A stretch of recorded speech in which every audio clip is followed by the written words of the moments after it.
গোপালগঞ্জে এনসিপি সমাবেশ শেষে মাদারীপুর যাওয়ার পথে এনসিপি কেন্দ্রীয় নেতাদের গাড়ি বহরে হামলা চালায় আওয়ামী লীগ ও ছাত্রলীগ। হামলার সময় পুলিশ কোনো হস্তক্ষেপ না করে পিছু হটেছে বলে অভিযোগ করেছেন সার্জিস আলম। দেশব্যাপী সবাইকে গোপালগঞ্জে যাওয়ার আহ্বান জানান তিনি। এ ব্যাপারে সার্জিস আলম তার ফেসবুক পোস্টে বলেন, গোপালগঞ্জে খুনি হাসিনার দালালেরা আমাদের উপর আক্রমণ করেছে, পুলিশ দাঁড়িয়ে নাটক দেখছে, পিছু হটছে।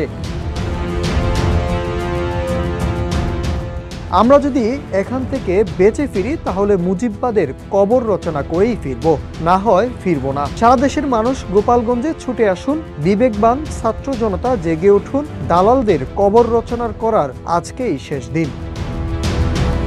ওয়ালটন এখন দেশের সীমানা পেরিয়ে পৌঁছে গিয়েছে 50টিরও বেশি দেশে। ওয়ালটন, ঘরে ঘরে, বিশ্বজুড়ে। এদিকে গণ অধিকার পরিষদের সভাপতি নুরুল হক নূর তার ফেসবুক পোস্টে বলেন, সারা দেশের আওয়ামী লীগের দুর্বৃত্ত সন্ত্রাসীরা গোপালগঞ্জের আস্তানা গেড়েছে। এনসিপির সমাবেশ ও যাত্রাপথে হামলার প্রমাণ করে গত 11 মাসেও তাদের মধ্যে কোনো অনুশোচনাবোধ তৈরি হয়নি, বরং এরা প্রতিশোধ পরায়ণ হিংস্র জন্তুতে পরিণত হয়েছে। তাই ফ্যাসিস্ট লীগের বিরুদ্ধে আরো কোনো ছাড় নেই। বিপ্লব ও বিপ্লবীদের সুরক্ষায় ফ্যাসিস্টদের নির্মূল করতে হবে। নূর আরও জানান, প্রশাসন যদি আগামী 24 ঘন্টার মধ্যে গোপালগঞ্জ থেকে দুর্বৃত্ত ও সন্ত্রাসী লীগের উৎখাতের জন্য দৃশ্যমান পদক্ষেপ না নেয় তাহলে আমরা গোপালগঞ্জকে দুর্বৃত্ত সন্ত্রাসীদের থেকে মুক্ত করতে ঢাকা থেকে গোপালগঞ্জ মার্চ করব। গোপালগঞ্জবাসীও ফ্যাসিবাদ নির্মূলের জন্য আওয়াজ তুলুন, পুরো বাংলাদেশ আপনাদের পাশে থাকবে।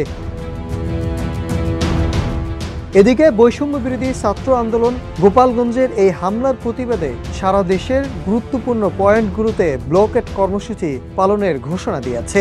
আন্দোলনের সব ইউনিটকে স্থানীয় ছাত্র সংগঠন, রাজনৈতিক দল ও সর্বস্তরের ছাত্র জনতাকে সঙ্গে নিয়ে অংশগ্রহণের আহ্বান জানানো হয়েছে। Nahid Hasan, news desk, Ittefaq.